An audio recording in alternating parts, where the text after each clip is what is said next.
एक समय की बात है। एक व्यक्ति सत्संग में जाने लगा। ज्ञान समझकर फिर उसने दीक्षा ले ली। ज्ञान सुना और भक्ति करने लगा। उसने अपने एक मित्र से भी सत्संग में चलने तथा भक्ति करने के लिए प्रार्थना की, परंतु उसका दोस्त नहीं माना। वह दोस्त कहता, मेरे छोटे छोटे बच्चे हैं, इनका पालन पोषण भी करना है। यदि मैं काम छोड़कर सत्संग में जाने लगा तो सारा धंधा चौपट हो जाएगा। वह सत्संग में जाने वाला भक्त जब भी सत्संग में चलने के लिए अपने मित्र से कहता तो वह यही कहता कि अभी काम से फुर्सत नहीं है।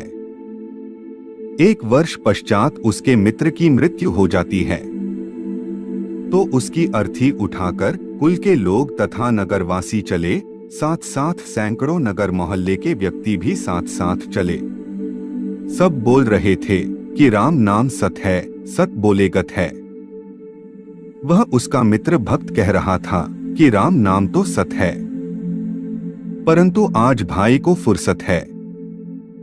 नगरवासी कह रहे थे कि सत बोले गत है, भक्त कह रहा था कि आज भाई को फुर्सत है। अन्य व्यक्ति उस भक्त से कहने लगे कि ऐसे मत बोल, इसके घर वाले बुरा मानेंगे। भक्त ने कहा कि मैं तो ऐसे ही बोलूंगा।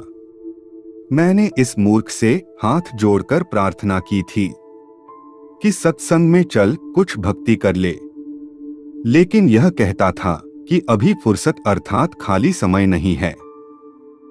आज इसको हमेशा फुर्सत है। अपने छोटे छोटे बच्चे को भी छोड़कर चला गया, जिनके पालन पोषण का बहाना करके परमात्मा से दूर रहा। भक्ति करता तो खाली हाथ नहीं जाता, कुछ भक्ति धन लेकर जाता। बच्चों का पालन पोषण तो परमात्मा करता है। भक्ति करने से साधक की आयु भी परमात्मा बढ़ा देता है। भक्तजन ऐसा विचार करके भक्ति करते हैं, कार्य त्याग कर सत्संग सुनने जाते हैं। अब आप सभी विचार करें कि परमात्मा न करे हमारी मृत्यु हो जाए, फिर हमारे कार्य कौन करेगा?